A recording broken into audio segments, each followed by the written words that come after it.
¿Cómo les va? Muy buenos días. Esto es Orden del Día. Estamos comenzando esta jornada que sirve como síntesis de todo lo mucho que pasó ayer en materia de reunión de comisiones con dictámenes firmados, muchas novedades, básicamente en materias de salud mental y en materia económica, con dictámenes muy esperados en torno a lo que es la regularización de la entrega de los ATNs y lo que es los impuestos a los combustibles líquidos, donde el detalle es que hay un reclamo conjunto de los gobernadores y la aparición ayer en algún momento de la jornada de lo que puede ser una opción más factible, algún tipo de cierre con el Ejecutivo a través de la presentación de diputados libertarios y del PRO. Vamos a estar con ese detalle y con lo que puede acontecer. Pero repito, mucha reunión de comisión que empezó ayer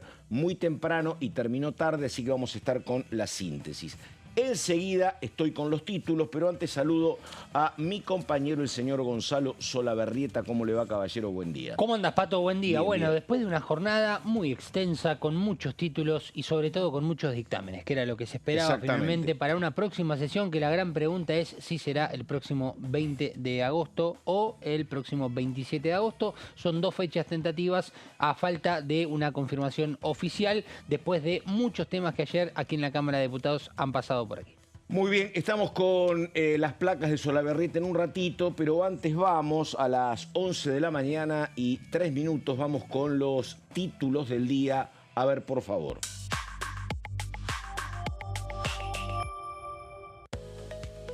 Lo que estábamos indicando, reunión conjunta de presupuesto y Hacienda y energía y combustibles.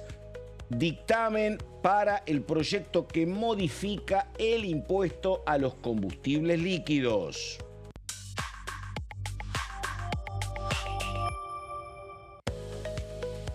El otro tema, Comisión de Acción Social y Salud Pública. Avanza el proyecto de ley para combatir las consecuencias del Alzheimer y otras demencias. Números llamativos por parte de Facundo Manes sobre la cantidad de afectados. Y el otro tema, emergencia en el Garraham y financiamiento universitario. Los proyectos se van a tratar el próximo martes con el objetivo de dictaminar ambas iniciativas. Recordamos que ambos proyectos contaron con mucho respaldo, así que bueno, habrá que ver entonces lo que pasa con el tratamiento en comisión para dos dictámenes. Repito, los proyectos se van a tratar el próximo martes, tiene que ver con emergencia en el Garraham y financiamiento universitario tras los emplazamientos de la semana pasada. Bueno, estamos obviamente en un momento también muy particular porque hay cierre de listas para dentro de algunos días y hay muchas dudas en torno a los cargos principales, tanto del peronismo en la provincia de Buenos Aires. No está definido quién va a ser el candidato. Dicen que Massa no, dicen que puede ser Máximo Kirchner, mencionaron a Tayana, pero el tema no está resuelto. Tampoco está resuelto el primer candidato o la primera candidata libertaria en la capital federal, otro distrito principalísimo. Está así, hay más definiciones, no todas, pero más definiciones en lo que puede ser el listado violeta en la provincia con José Luis Espert encabezando. Pero, repito, muchas dudas. Señor Solaberrieta, ¿usted tiene placas, informes? Cuente, por favor. A ver. Bueno, vamos a repasar, Pato, uno de los 4 temas que ayer hemos tenido, por lo menos en cuanto a los emplazamientos, porque si a estos temas también le tenemos que sumar lo que más temprano fue una Comisión de Acción Social y Salud Pública, sí, donde se trató el tema del fentanilo, ¿sí? Donde hay una cuestión donde el gobierno nacional inclusive exige que se quite a Ernesto Kreplak justamente como juez de esta investigación, donde justamente adquirió estas dosis de fentanilo la provincia de Buenos Aires. recordemos, para uso medicinal, porque aquí se están mezclando varios debates, ¿no? Lo que es el fentanilo para el uso a la hora de la droga como adicción, y otra cosa es el uso medicinal, donde ya por este uso justamente hay 96, por lo menos, 96 personas fallecidas por fentanilo contaminado. Pero bueno, tenemos que hablar de los emplazamientos en este caso, y uno de ellos fue el de Ciencia y Tecnología, con un trabajo de la comisión que preside el diputado Daniel Goyán de Unión por la Patria, que ayer finalmente le dio dictamen a este emplazamiento que, recordemos, había llegado gracias a la aprobación en la sesión de la semana anterior, con un dictamen de mayoría de 44 firmas, el cual fue muy celebrado, muy aplaudido en el seno de la comisión, contra un dictamen de minoría de 16 firmas, Pato. Acá hay una diferencia bastante grande, suele darse un número diferente, pero acá estamos hablando de un amplio margen como para, de cara a lo que es el recorrido hasta el recinto, que veremos en definitiva cuándo se da, entienden desde Unión por la Patria, el grupo mayoritario que apoyó esta iniciativa, que se puede llegar a dar un dictamen aprobado en el recinto. Lo más importante tiene que ver con algunas cifras, ¿no?, que se fueron dando. Vamos a dar en la siguiente placa algunos detalles de qué se trata, ¿no?, un poco este proyecto. En principio busca cumplir con la ley 27.614, que es básicamente la que le da un marco normativo al área de la ciencia para poder cumplir con todas sus funciones y que tenga justamente su funcionalidad a nivel país y a nivel nacional. Financiar progresiva y sostenidamente el sector. Cuando se habla de sostenidamente es porque se está generando una queja, no solamente por parte de Daniel Goyán, sino que justamente el que expresa como presidente de la Comisión de Ciencia y Tecnología lo que están expresando los científicos, básicamente. Que ahora te voy a contar un dato interesante, Pato, y vos me dirás tu opinión. El 1% del PBI en el 2032 es el objetivo de este proyecto. ¿Sí? Es progresivo, al igual que también lo hemos visto, por ejemplo, con el proyecto de las universidades, donde el Consejo Interuniversitario Nacional dijo, bueno, la idea nuestra es de acá al 2031 tener el 1,5% del PBI destinado directamente a las universidades. Bueno, en ciencia se planifica hacia el año 2032 el 1% del PBI. Pero ¿qué pasa? El propio Daniel Goyán, hablando de estos porcentajes, dijo que este año, en lo que es el área de ciencia, debieran tener al menos un 0,45%. ¿Qué es lo que está pasando y cómo está yendo el rumbo justamente de las prioridades económicas del gobierno? Bueno, están teniendo menos, o es lo que se perfila hasta fin de año, menos del 0,16%. Hablamos de una brecha de menos de la mitad de lo que se consideraría para este año 2025 en el área de ciencia, y a partir de ahí, Pato, comienzan muchos problemas. Al igual que en la educación, lo que está pasando es que muchos científicos deciden dejar la profesión e irse básicamente a hacer otros trabajos, otras carreras que le rindan económicamente, como a cualquier persona que necesita vivir o sostener una familia.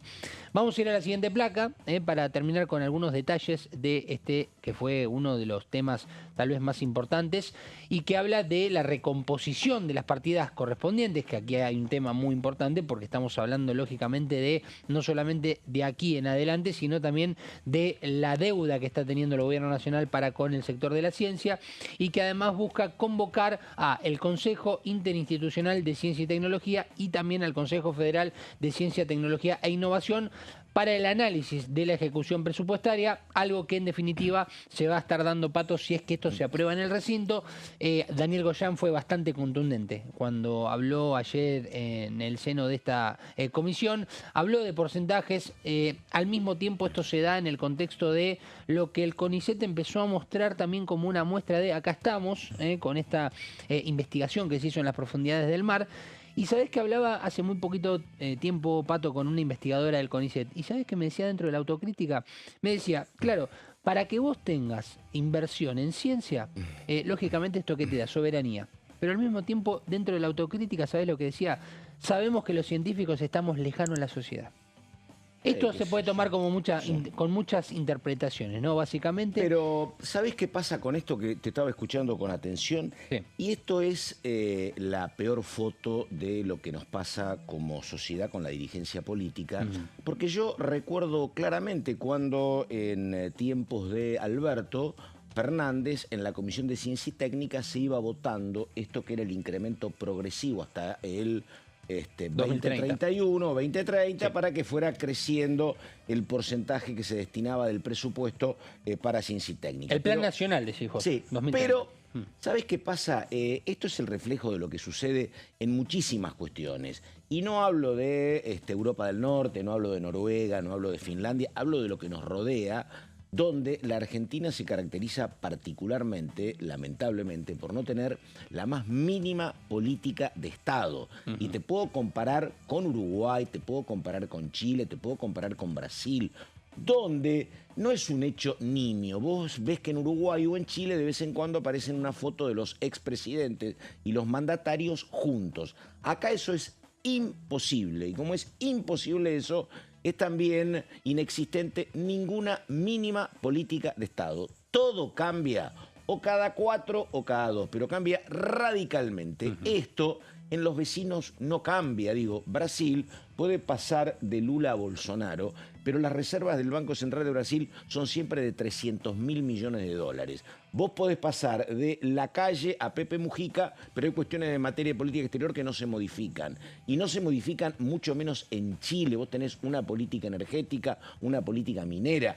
Acá, digo, primero, no tenemos presupuesto hace 3 años. ¿Qué vas a discutir? No tenés presupuesto. No, claro, es muy difícil. Sí. Después, digo, vos tenés un gobierno que te dice, a mí me parece razonable priorizar la defensa y voy a comprar aviones. Y otro dice, no, para mí eso no importa y yo voy a priorizar la ciencia y la técnica. Vos tenés un debate que es vano, porque es estéril, donde están discutiendo qué hacemos en el fondo del mar. O explotamos recursos hidrocarburíferos o mostramos pececitos.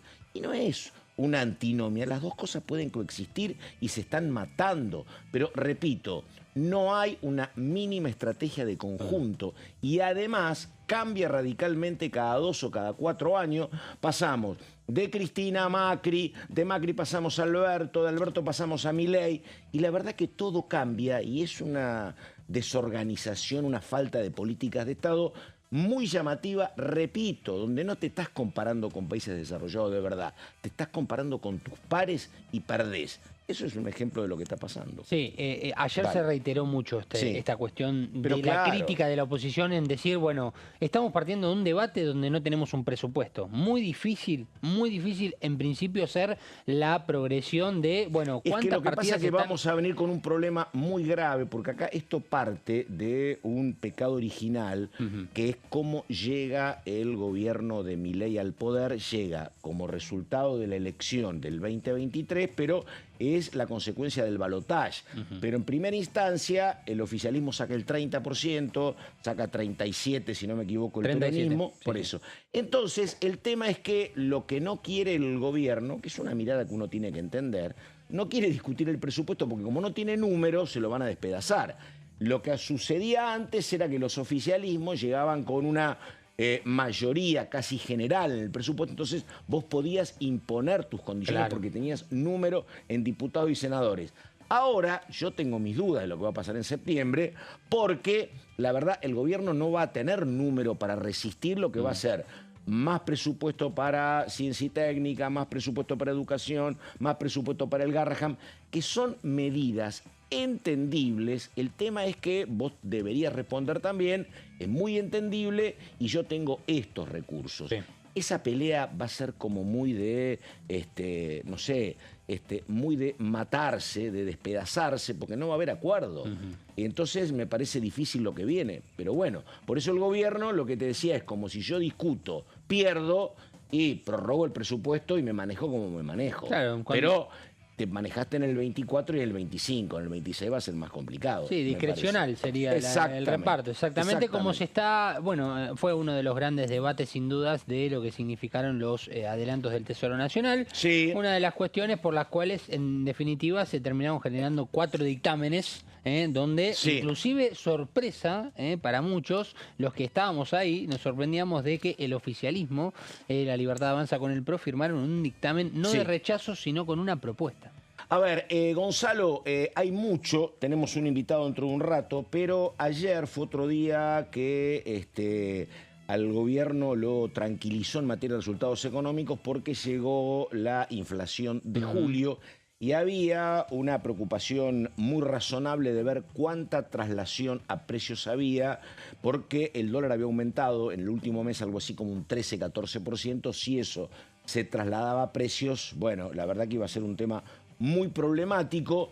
El gobierno celebró que ese índice inflacionario fue del 1.9 y hay un diputado libertario, Ovalle, que decía sobre el tema lo siguiente. ¿Lo tenemos a Ovalle? Dale, vamos.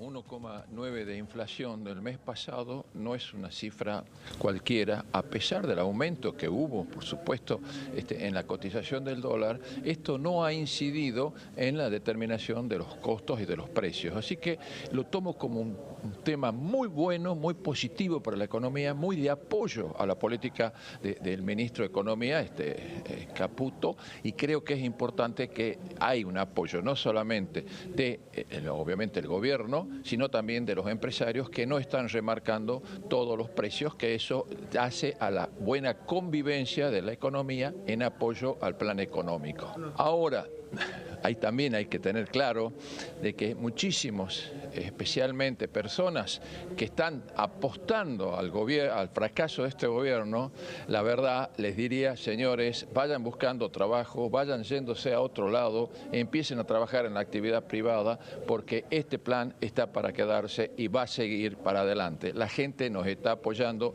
y nos va a seguir apoyando. Bueno, ahí está la palabra de Ovalle, hombre del oficialismo, Moreno Ovalle. Y hay otro tema, efectivamente, Gonzalo, que vos lo planteabas, sí, que es el tema del fentanilo. Sí, señor. Que el fentanilo es básicamente un gran opiáceo, se utiliza muchísimo en anestesia, muchísimo. Tiene un poder 50 o 100 veces más efectivo que la morfina, hay que manejarlo con mucho cuidado. Tal cual. Y hay una muestra contaminada que llegó primero al Hospital Italiano de La Plata.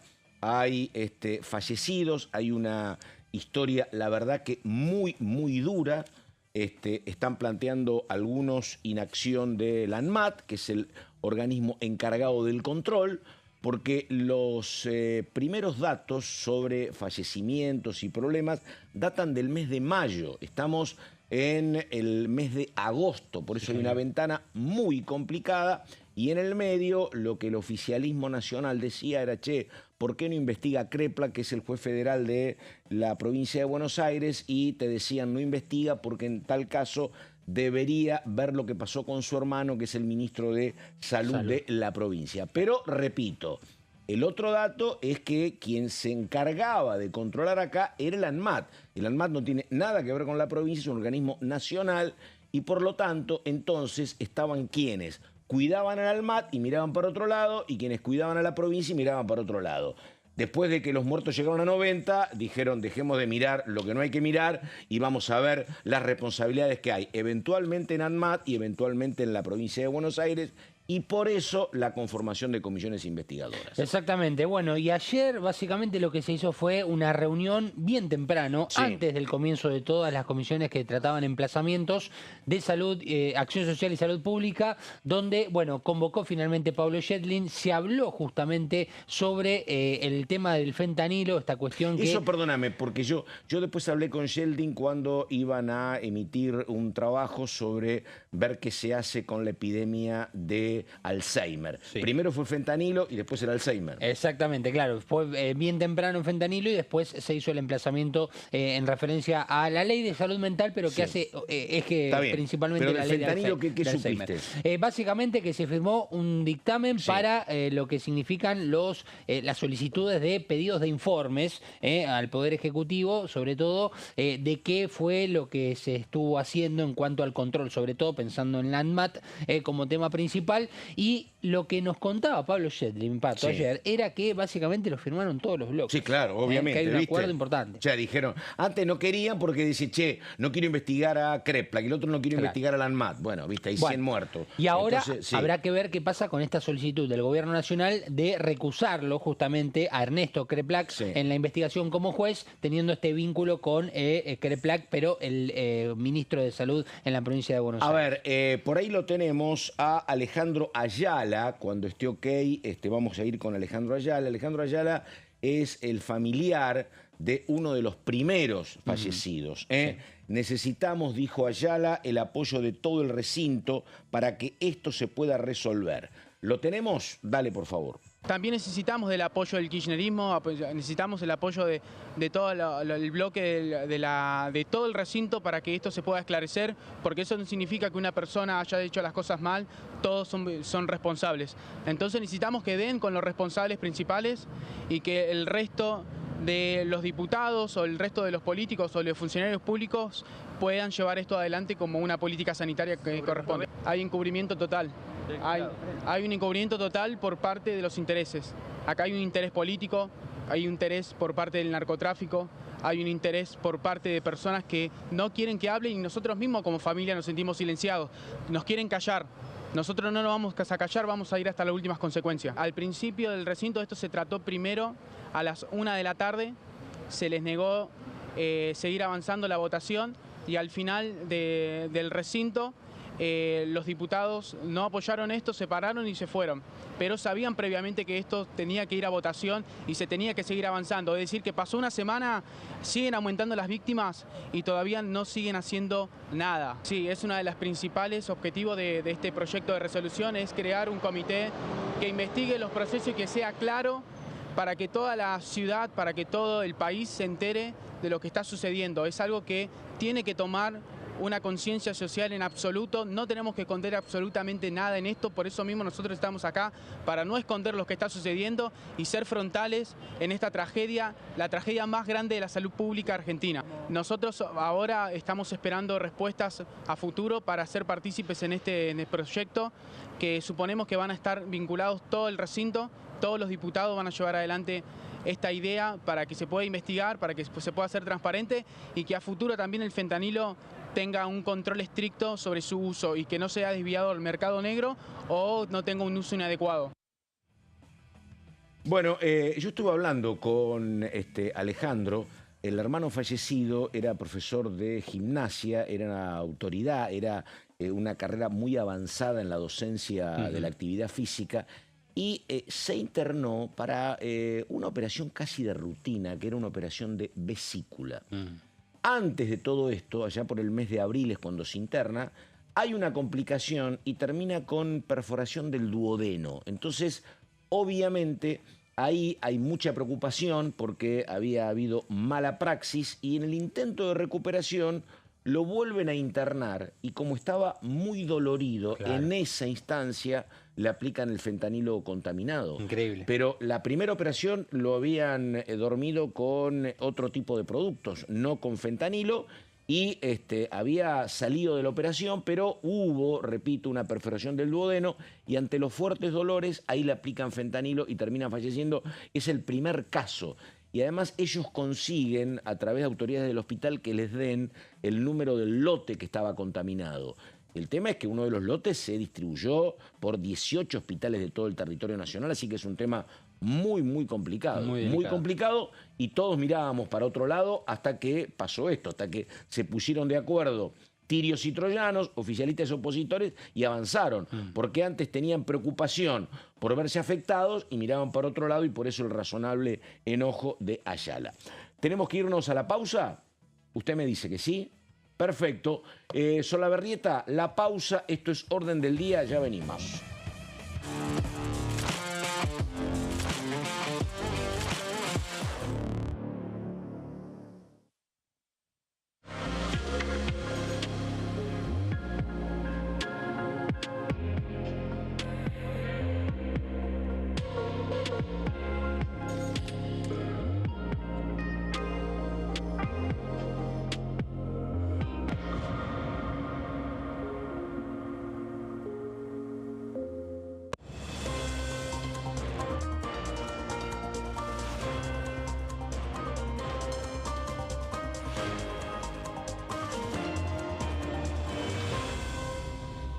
Consenso, de lunes a viernes, 12 horas. ¿Qué función cumple el Congreso? El Congreso ejerce su función legislativa a partir de la deliberación y sanción de leyes que busquen el bien común de todos los habitantes. Durante 2024 se sancionaron 44 normas de enorme trascendencia, como la Ley Bases y Puntos de Partida para la Libertad de los Argentinos, la Ley de Medidas Fiscales Paliativas y Relevantes y la Boleta Única de Papel. La Constitución Nacional determina las atribuciones del Congreso, las cuestiones sobre las cuales puede y debe legislar, así como sus limitaciones. También establece la relación entre los distintos poderes, que es fundamental para equilibrar el sistema republicano. Además de legislar, el Congreso tiene la función de ejercer el control del Poder Ejecutivo, entre otras atribuciones.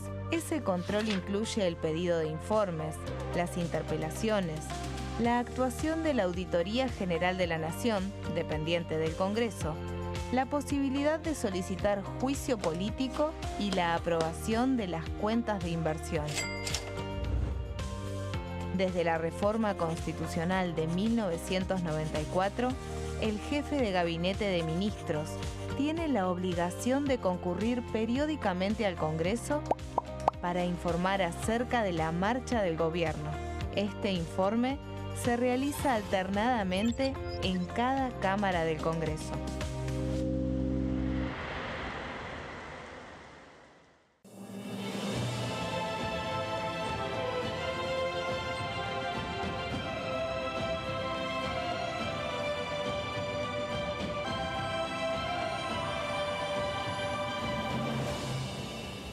La bancada, de lunes a viernes, 13 horas.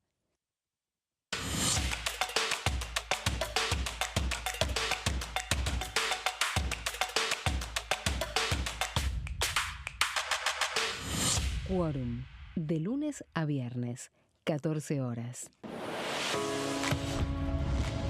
¿Cómo funciona el Congreso?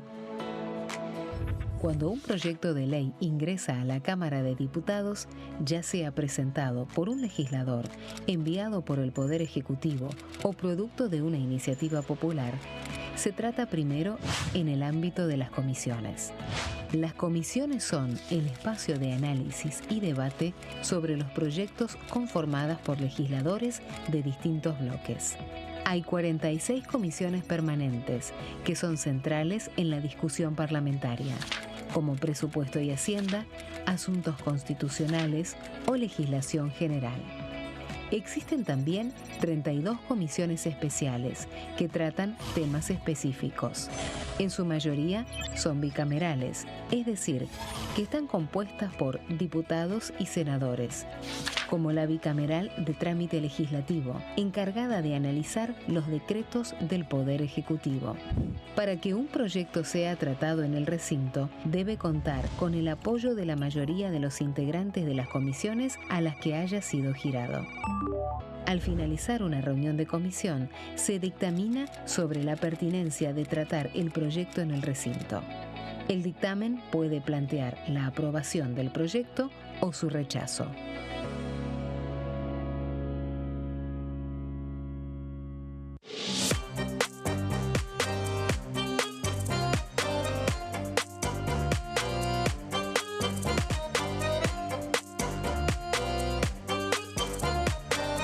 Plenario, de lunes a viernes, 15 horas. El sarampión es una enfermedad viral altamente contagiosa. Que no juegue con tu hijo. Puede poner en riesgo especialmente a menores de 5 años no vacunados. Ante la aparición de fiebre y manchas rojas en la piel, consulta de inmediato con un médico. La vacuna es la única forma de prevenirlo y es parte del calendario nacional de vacunación. Es segura, gratuita y está disponible en vacunatorios, centros de salud y hospitales públicos del país. Vos ya tenés esta vacuna, dásela a tus hijos.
Bueno, 11 de la mañana con 32 minutos estamos hablando un poco de leyes de la Constitución y de periodismo con el doctor Diego Armesto, que está con nosotros. Diego, ¿cómo te va? Muy buenos días. ¿Qué tal? Buen día. ¿Cómo te va? Bien, bueno, a ver, Diego, varios temas, pero ¿cómo está la cuestión hoy, digo, a nivel constitucional? Se calmó aquel ruido, ¿te acordás cuando había mucho debate sobre lo que tenía que ver con los integrantes de la Corte, con cómo funcionaba la Constitución? Sí, está todo, me parece, como muy tranquilo en la coyuntura, ¿no? Debe ser por el frío que hace en la calle, sí. Está todo frisado. Sí. La semana pasada me invitaron a la Comisión de Asuntos Constitucionales en el Senado a exponer por los 10 proyectos que hay de... Básicamente para incrementar la cantidad de miembros de la Corte. Solamente, sí. y en realidad... En ese tema yo considero que no es tanto una ampliación, sino lo que tenés que buscar es que funcione la Corte. Claro. Es decir, cuando vos tenés un juicio, por ejemplo, y tiene que ver con vos, ¿te acordás del caso de Beatriz Salomón? Es decir, si vos después de 20 años tenés una sentencia, no es hacer justicia. Exactamente. Es la nota periodística. Es decir, después de 20 años... Ella era la esposa de un médico que fue mostrado en una situación muy íntima. Exacto. Con alguien que solicitaba cambio de sexo y a cambio le de hacía eso... canje. Exactamente, sí. Y en realidad, es decir, lo que creo que el enfoque que se le debería dar a la discusión es un poco ponerse a discutir, a ver, ¿cómo hago para que la Corte termine resolviendo los temas más rápido? ¿Viste? Porque... Eso había pasado 20 años, efectivamente. Claro, 20 años, bueno, o en el caso Consejo de la Magistratura. Tuvo 20 años retirado Pergolini, que era el dueño de la agencia, volvió. Sí. Exacto. O en lo mismo en el caso Consejo de la Magistratura, cuando la Corte resolvió en el gobierno de Alberto Fernández. Es decir, 20 años pasó de ese asunto, es decir, 20 años. Entonces, en esos 20 años, vos lo que tenés que tratar, que creo que debería ser el foco de la discusión, es, bueno, discutamos cómo funciona la Corte, pongámosle plazo, que tenga mayor velocidad. Bueno, esto fue un poco lo que se habló la semana pasada. En algún momento yo me había entusiasmado porque pasaba lo mismo con los juzgados federales de Comodoro Pi, donde querían hacer un chequeo de, a ver, si tengo 30 causas, ¿por qué el juzgado 3 las resuelve en 3 años y el juzgado 6 las resuelve en 20? ¿Cuál es el tema? La histórica decisión de los jueces federales, que son jueces muy políticos, de dormir las causas. Y hay otro tema más que es interesante, que también lo planteé ahí, es en el terminar de completar el traspaso de la justicia nacional a la justicia de la Ciudad de Buenos Aires. Claro. Es decir, cualquiera que nos esté mirando ahora, y este es un canal federal, pero vos vas a la provincia de Catamarca, tenés la justicia de Catamarca. Vas a la provincia de Buenos Aires, justicia de la provincia de Buenos Aires. Y acá tenés justicia federal, justicia nacional y justicia de la ciudad. A ver, muchachos. Lo que pasa que a mí me dicen, esto no me consta, pero vos seguramente me podés responder, que lo que es la matrícula porteña recela de ser porteño, que es el juzgado federal. Claro, a ver, un día, yo tengo varios amigos jueces y un día a uno le dije, vos tendrías que ser juez de la ciudad. Claro. Y él me dice, yo soy juez nacional. Entonces, claro, te da una... Pero en realidad eso tiene un problema más. Que, ¿quién paga la justicia nacional? Todos los 24, las 23 jurisdicciones, todo el país en el presupuesto, hay una plata destinada a la justicia nacional. Es decir, todas las provincias argentinas están bancando una justicia que debería ser sostenida por la Ciudad Autónoma de Buenos Aires. No, es la verdad que me vas a complicar el jueves porque me metés en temas que son muy incómodos. Porque yo me acuerdo que el año pasado, por ejemplo, se creaban, cosa que es bienvenido porque faltaba justicia, se creaban juzgados federales en algunas provincias. ¿No? Esto no era gobierno de Milei, era gobierno de Alberto Fernández, pero el tema era que, hay que avanzar, juzgado. Ahora, cuando iban a las efectividades conducentes, te decían, sí, bueno, vamos a crearlo. Pero ¿sabés qué? No tenemos plata. Dejemos stand-by la creación hasta cuando Dios diga. Esto es un absurdo. Mira, el otro día hablaba y ahora lo mismo, cuando hay la oralización también. Claro. Vamos a oralizar, pero no tenemos la plata. Bueno, pero es lo que te iba a contar. El otro día yo estaba en una reunión, estaba con varios jueces federales y camaristas, y toda la discusión era la plata. No, pero hasta uno me llegó a decir, me dice, ¿vos sabés cómo filmamos los juicios? Digo, no sé. Con los celulares, me dice. Claro. Y cuando nos quedamos sin baterías, le pedimos el celular a un empleado. Entonces digo, bueno. Entonces me dice, vos fijate, me dice, no tenemos para filmar y vos me... Pero es toda una cuestión de plata.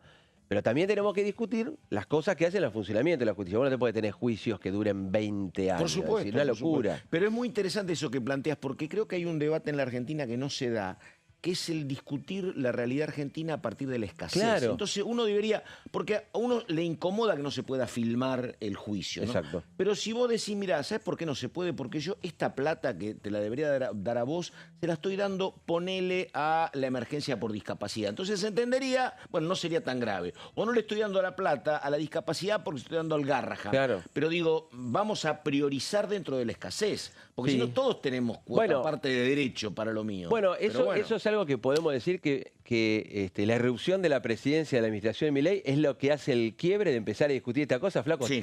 No tiene plata. Claro. Es decir, alguien alguna vez tiene que blanquear. Sí, no tiene- esto es como en casa. Yo digo Es siempre lo mismo. es muy complicado adecuarse mentalmente para esa Claro, situación. porque siempre yo creo que los argentinos creímos que teníamos un bolsillo de Sí. payaso. Como Sí. le vas a la maquinita para imprimir, bueno, damos plata Y lo acá, otro, plata que acá. es un debate que ahora se plantea que también es casi más interesante que ese, es decir, bueno, mira, uno es no gastar, pero por otro lado sería, pero ¿por qué no puedo recaudar más de determinado lugar? ¿O por qué hay ciertos privilegios impositivos? Claro. Donde estaba, por ejemplo, la discusión, que es muy interesante, es para 5 programas, del régimen promocional de Tierra del Fuego. Ah, sí, bueno. Claro, vos que decís, che, la verdad que tiene que haber un régimen promocional porque eso tiene un lugar geoestratégico, es Estás el lejos, territorio claro. más cerca de Malvinas, no lo podés abandonar, es un lugar clave, Sí. así que hay que sostenerlo. Otro que te dice, bueno, hay que sostenerlo, pero no con mi plata. Y entonces esa plata vamos a destinarla a otro Pero lado. fíjate, Pero bueno. pero fíjate que ahí terminamos en lo mismo. Es decir, en el interior te dicen con la justicia nacional, nosotros estamos bancando la justicia nacional de la Ciudad de Buenos Aires. Pero por supuesto. Es decir,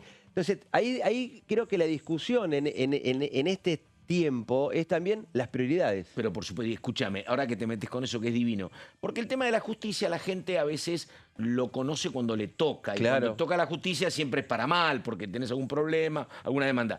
Pero hay una cuestión que es una disparidad con el costo del boleto de colectivo. Así, obvio. Exactamente. Bueno. En cualquier ciudad del país cuesta 1.500 Bueno, a ver, pesos. vos recién me contabas fuera de cámara, vos estudiaste en Córdoba. Totalmente. El boleto de Córdoba no es el Claro. boleto de acá de Buenos Aires. Pero por supuesto, el Yo boleto de la ciudad de Santa Fe, cualquier ciudad mediana, en Pergamino el boleto vale el doble de acá. Exacto, claro, Entonces por vos decís, eso. pero ¿y por qué? Bueno. Y bueno, por eso me parece que en este tiempo de la discusión del no hay plata, me parece que empezó también a plantear, bueno, busquemos las prioridades, Claro. planteemos el debate y empecemos a decir, bueno, esto sí, esto no, para esto sí, para esto Y no. racionalmente, mira, yo te voy a cobrar el boleto más caro porque sabes que yo no te voy a subsidiar el combustible, pero con lo que yo me ahorro por subsidiarte, la plata va a ir a tal lado, pero explicada también, ¿no? Exactamente. Yo creo que falla la comunicación. Es decir, yo te saco de acá para esto, pero ¿por qué voy a hacer esto? Me parece que ahí es donde estamos teniendo una discusión donde cae en saco roto y termina teniendo un país lleno de reclamos, Sí. pero sin sentido. Sí, y donde uno obviamente mira la parte que le toca, ¿no? Mirá Bueno, la otra, claro, ¿no? Y sí. además no sería tan difícil. Yo los otros días lo contaba acá, me quedé asombrado cuando me enteraba que en un país donde no hay ningún inconveniente en materia económica como Australia, dicen, los recursos son para la salud, no son para el deporte. Entonces el tipo que quiere competir para Australia, pero no tiene plata, no puede viajar. Yo no le voy a pagar el Estado australiano, no le voy a pagar el pasaje. Hay- Una cosa, qué sé yo, pero Vos sabés bueno. que yo en la facultad, cuando explico todo el derecho a la salud, siempre utilizo una observación general de la ONU que te dice, te da a entender, yo le digo así a mis alumnos, es decir, país pobre, salud pobre. Es decir, empezar a darte cuenta, es decir, si tu país no genera recursos y no tiene plata, la salud, la educación, todo va a ser pobre. Yo te diría que es bueno eso, y te diría que un agregado, ciudadano pobre, salud pobre. Claro, claro. Por eso, viste, cuando Obviamente. uno yo que vivo en el conurbano y a veces cuando vengo para acá pasás con el auto y ves los hospitales ya a las 3, 4 de la mañana con gente haciendo cola, y porque esa gente no tiene acceso a la salud. Pero y el problema es que es un debate muy profundo, porque la Argentina podría ser una maravilla, porque somos 48 millones, Sí. porque tenemos riqueza, pero bueno, no tenemos moneda tampoco. Pero digo, en los dos modelos, en Estados Unidos es carísima la salud, Olvídate. y en China... ¿Puedo contarte una anécdota con A ver. Estados Unidos? Es muy graciosa. Yo tengo muchos amigos que viven allá y voy seguido.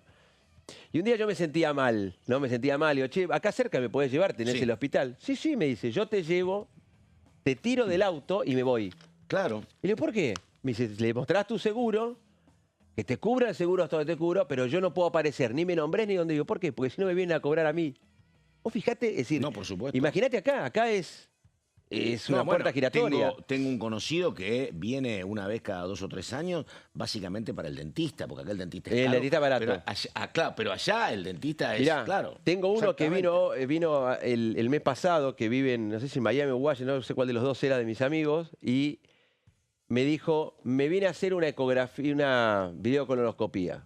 En Estados Unidos, creo que $500 lo fajaban. Acá, pero $150. Por supuesto, pero te diría que uno es el sistema capitalista, la salud es privada. Exacto. Pero en China tampoco la salud es gratis. La salud es gratis para algún primer tramo. Claro. A ver, venís con un problema en el apéndice, te puedo revisar y te puedo operar, pero si se me complica, te voy a atender, pero pone plata, cotizar. Bueno, ¿no? a ver, entonces, es un tema. Otro ejemplo que te voy a dar. Francia. En Francia la salud es pública y gratuita. Sí. Ahora, vos querés que te atiende el doctor La Eminencia, tenés que pagar. Claro. Es decir, te atiende el equipo. Vos tenés así, te atiende el equipo. ¿Querés que te atienda el uno? Acá, este es el debate, porque imagínate que nosotros quisiéramos salud pública y decir, bueno, mira, yo puedo tener salud pública y gratuita para todos, porque tengo sistema, porque tengo recursos, porque tengo ingresos. Ahora, a cambio, yo debería dejar de sostener, ponerle la política cultural. Claro. Pero no sé si se plantea eso, no sé si me alcanza, o la política deportiva. El tema es que, bueno, es eso, yo quiero subsidiar la política deportiva, la política cultural, la política de discapacidad, la salud, y ahí es donde se me arman los problemas. Pero si yo discuto, mira, hay para esto y no hay para lo otro, a lo mejor hay un consenso. Es lo que vos dijiste hace un rato cuando arrancamos la charla, es prioridades. Claro. ¿Cuál es la prioridad? Sí, totalmente. Es decir, si vos tenés un país que te asegura la salud, la educación gratuita, que tampoco es gratuita, es decir, porque la pagamos todos, bueno, dale prioridades. Entonces, me parece que pasa por ahí el debate público donde vos tenés que lograr conseguir esos lugares comunes para... Armesto, Diego, tenemos que ir terminando, pero decime, ¿y qué pasó en el Senado? ¿Hubo algún avance con el tema de...? No, ¿de la Corte? Sí. No, los senadores lo que quedaron ahora fue que iban a hacer una reunión, porque son 10 proyectos. Tenés proyectos que van de 15 miembros, 7 miembros, 9 miembros y seguir con 5. Todos tienen una línea común, que es la paridad de género, poner que entren mujeres a la Corte, pero no están unificados, porque cada uno va por cualquier lado. Entonces, ¿qué es lo que van a tratar? Hacer una reunión de senadores, con esa reunión de senadores, tratar de conseguir un consenso en un solo proyecto y ver si pueden dictaminar. Digo, una más, por cómo lo ves, ¿no? Porque yo siempre cuento acá que esta es una situación atípica donde los gobiernos ganaban las elecciones y tenían una representación parlamentaria acorde con su victoria. Sí. Acá ganó el gobierno en la segunda vuelta, pero los diputados son los de la primera instancia. Digo, eso puede ser que se modifique un poco ahora en septiembre y octubre, pero para la segunda parte el esquema me parece que va a seguir bastante parecido, ¿no? Salvo que el gobierno diga, ¿sabés qué voy a tener ahora? Voy a estar blindado en el veto porque ese número lo voy a tener. Pero... Exacto. Creo que, a ver, la conclusión es esa, es decir, van a lograr tener un número para bloquear la posibilidad de insistencia del Congreso con los vetos, nada más. Pero después no va a cambiar la composición de la Cámara, va a seguir siendo la primera o segunda minoría y en el Senado va a seguir siendo la segunda minoría. Sí, no creo que tenga posibilidades, porque más, en el hipotético caso que ganaran las 8 provincias que hay senadores, vos vas a terminar teniendo un bloque de senadores de Libertad Avanza de 23. Sí. Y el número mágico es 37. Claro. Si vos llegás a tener 85 diputados, te va a servir para el bloqueo, pero el número mágico en diputados es 129. Entonces nunca va a llegar y siempre va a tener que tratar de conseguir aliados para poder, de alguna manera, poder sesionar. Vos sos abogado constitucionalista, básicamente, pero esto lo ves, lo conocés, lo seguís. Acá se dio un proceso donde a comienzos del 2024 no había ninguna alianza posible de lo que es el peronismo con otros sectores. Sí. Eso ha mutado y lo ha complicado al gobierno. Era la mancha venenosa. Exactamente.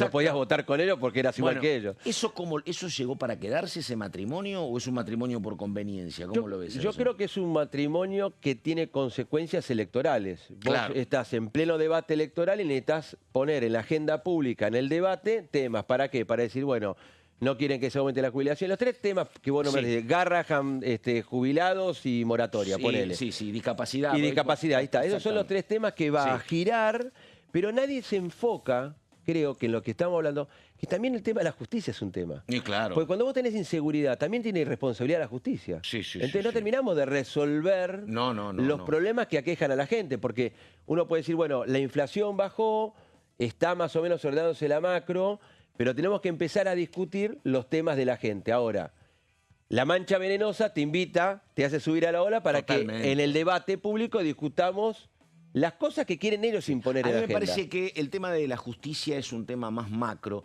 porque vos, los diputados son muchos, Sí. diputados nacionales, pero hay una línea política a la cual tienen que sujetarse, Exacto. hay una conducción para el oficialismo y la oposición.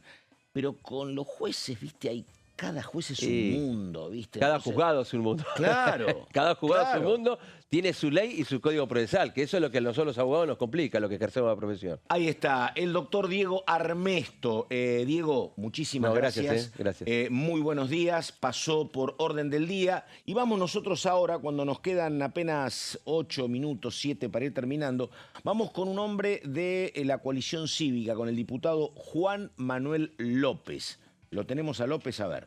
Cuando hay situaciones de emergencia, como prevé la ley de coparticipación o de desequilibrio financiero, sea el Congreso el que decide esto.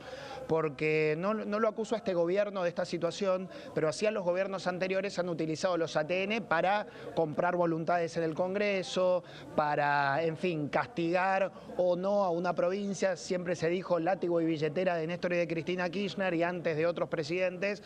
Bueno, nosotros decimos que se repartan por índice de coparticipación y si hay una emergencia que atender, como la de Bahía Blanca, como lo hicimos por ley este año, que lo haga el Congreso. ¿Qué hizo este gobierno acá? Y ahí me pongo en la vereda de enfrente, vetó la ley del Congreso, porque no quiere el protagonismo y la participación de ninguna institución. Quiere hacer política. De hecho, el diputado Espert fue con las autoridades nacionales a hacer campaña a Bahía Blanca.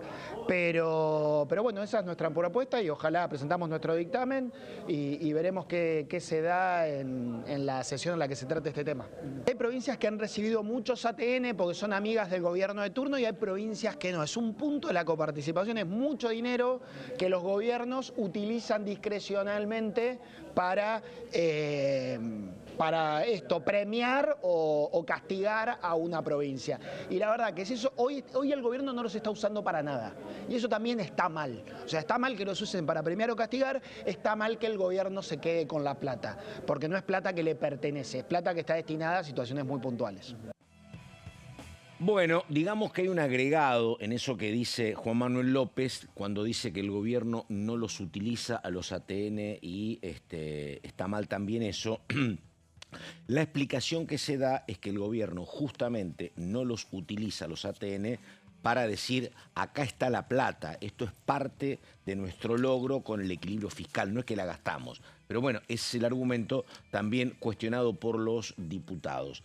Algo contaba Solabarrieta también hoy más temprano de lo que pasaba, y vamos a ir preparando la palabra del diputado tucumano de Unión por la Patria, Yedlin, sobre lo que es los proyectos en torno al Alzheimer. La explicación que da Yedlin es que la población cada vez envejece más. Hoy llegar a los 80 años es algo absolutamente natural y normal, pero con el envejecimiento de la población también crecen los problemas de deterioro cognitivo, así que hay como una epidemia de Alzheimer. La palabra de Pablo Yedlin en comisión sobre este tema. A ver.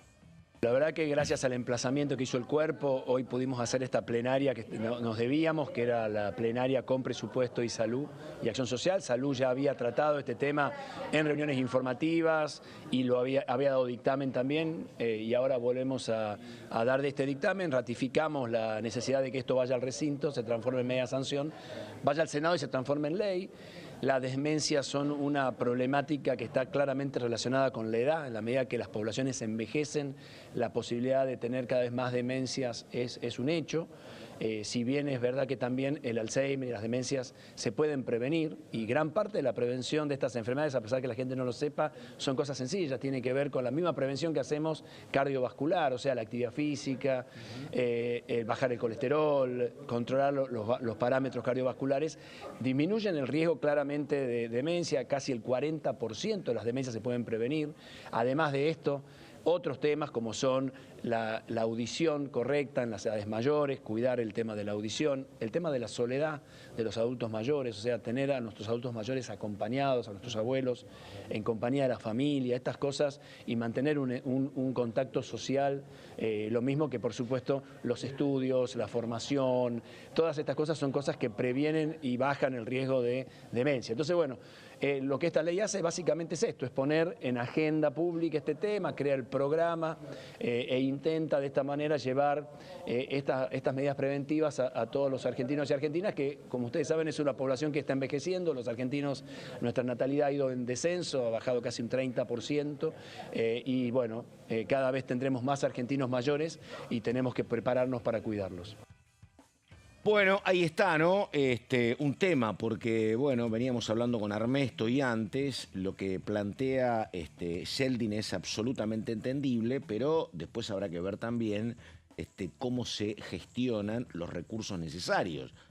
Porque, bueno, parte de lo que tiene que ver con el tema Alzheimer es que se debe existir en muchísimos casos cuidadores hombres o cuidadoras atendiendo a esas personas. Y lo otro que plantea Yeldin es el cuidado familiar, cosa que es como un ideal, pero en estas sociedades del siglo XXI ya no es tan habitual eso de la persona mayor de la familia viviendo en el seno. Hoy hay mucho departamento de un ambiente, mucha vida reducida a la pareja o a la vida individual, así que el insertar a el hombre más maduro de la familia, hombre o mujer, resulta bastante problemático, no solo en la Argentina, sino en el mundo. Habrá que ver cómo se instrumenta. Nos tenemos que ir en un ratito, pero antes, por favor, porque creo que es un tema importante, minuto y medio para lo que dice Laura Rodríguez Machado, que es la diputada cordobesa. Me dicen que no. Bueno, está bien.